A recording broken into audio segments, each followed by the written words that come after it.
In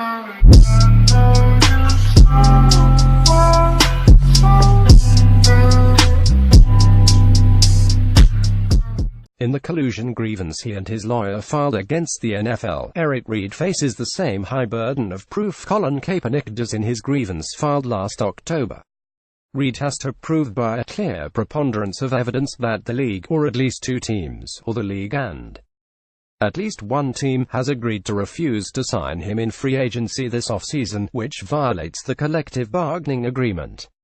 And the grievance the NFL Players Association filed this week on Reid's behalf might reveal an additional story, says sports law professor and Sporting News contributor Carrie Grebe. Acknowledging that she had not seen either Reid grievance, Grebe said the union's press release announcing its grievance hints that there might have been an NFL violation of the collective bargaining agreement other than, or in addition to, the CBA's article that prohibits collusion.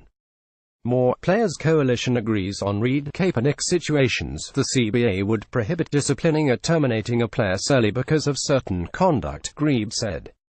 The standard player contract gives teams the right to release or punish a player for conduct detrimental to the team, she added, but the collective bargaining agreement limits the maximum penalties they can impose for conduct detrimental to a club to a 4-game suspension and a fine equivalent to 1 week's salary. In the hierarchy of contracts, Grebe said, the CBA trumps the standard player contract. Grebe, an adjunct professor at John Marshall Law School and at Northwestern University's Sports Administration program, has not seen either of the Reid grievances. But she said the union's release Monday announcing their non-injury grievance, which includes a 5-point summary of the case, indicates that the NFLPA is aiming at something beyond the collusion grievances filed by both Reid and Kaepernick with their own attorney. Mark Geragos represented both players in their collusion cases. The union referenced its request for the agents of players who have protested during the national anthem to document potential violations of the labor agreement, Grebe said. She noted that there may be more than a single violation is telling. There was one fairly clear inference about Reid's reported Bengals workout last month, in which not kneeling during the anthem was made a condition of the team signing him. Steele, Bengals don't bungle message to Reid, other protesters, but, Grebe said, it's possible this isn't just about Eric Reid. There may be more than one player who was cut or released because he protested.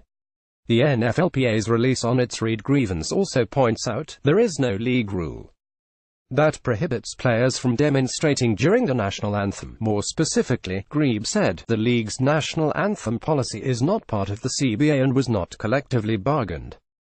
It says that the players should stand, not that they must stand. That's a very big difference with all of that, Grebe said. The high burden of proof for the union's non-injury Reid grievance is the same as for the collusion cases he and Kaepernick filed on their own.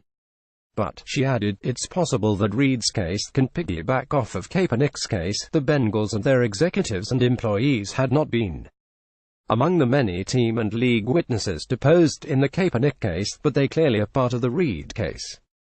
Plus, the Seahawks reportedly had general manager John Schneider and head coach Pete Carroll deposed in Kaepernick's case based on the feelers they sent out last off-season.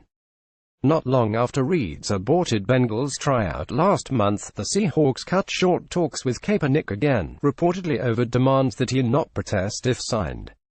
And there is whatever evidence emerged from the owners-players meeting last October, for which the New York Times obtained recordings, when Kaepernick was discussed, and Reid participated. So, Kaepernick can very well help Eric Reid's cause, Grebe said.